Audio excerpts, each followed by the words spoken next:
Alors bonsoir, le Tanya, étude du jour. Alors 14 Iyar 5785, l'écouter à Marim, chapitre 48.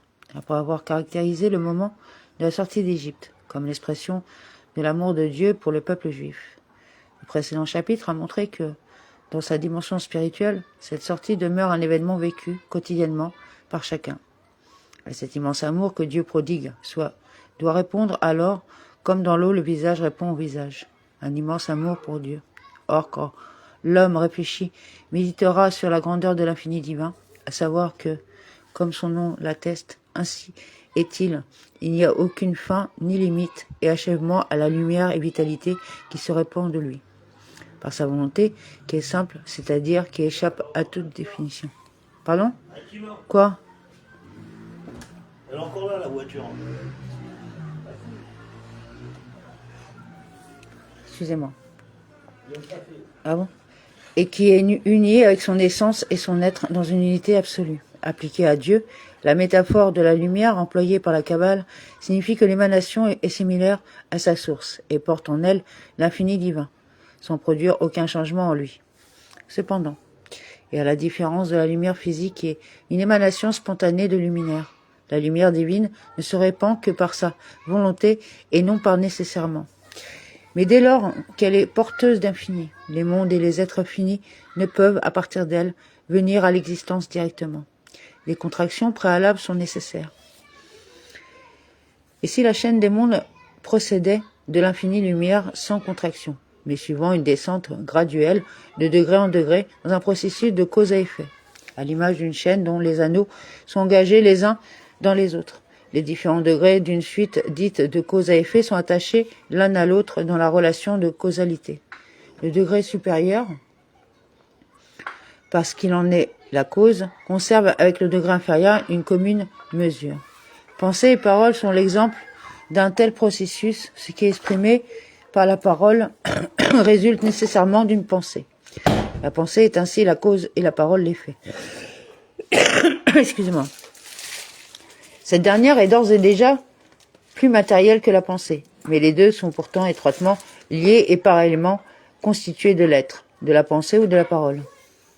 Ainsi, les faits partagent-ils toujours des traits communs avec la cause qui l'a engendré, et en raison même de ce lien qui unit l'effet à sa cause, aussi long que soit le processus évolutif. Il est impossible que l'effet ultime soit radicalement différent de la cause originelle. Dès lors que la lumière vitalité qui émane de lui est infinie, la création ne peut être le résultat d'une descente graduelle de cause à effet, car alors ce monde n'aurait absolument pas été créé tel qu'il est présentement dans un état de limitation et de finitude.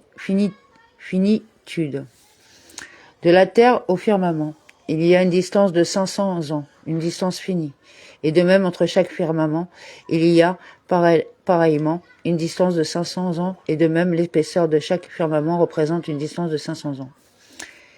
Et même le monde futur est le jardin d'Éden supérieur, la demeure des âmes des grandes sadikim, et les âmes elles-mêmes, et inutile de dire les anges, relèvent de la limite et de la finitude.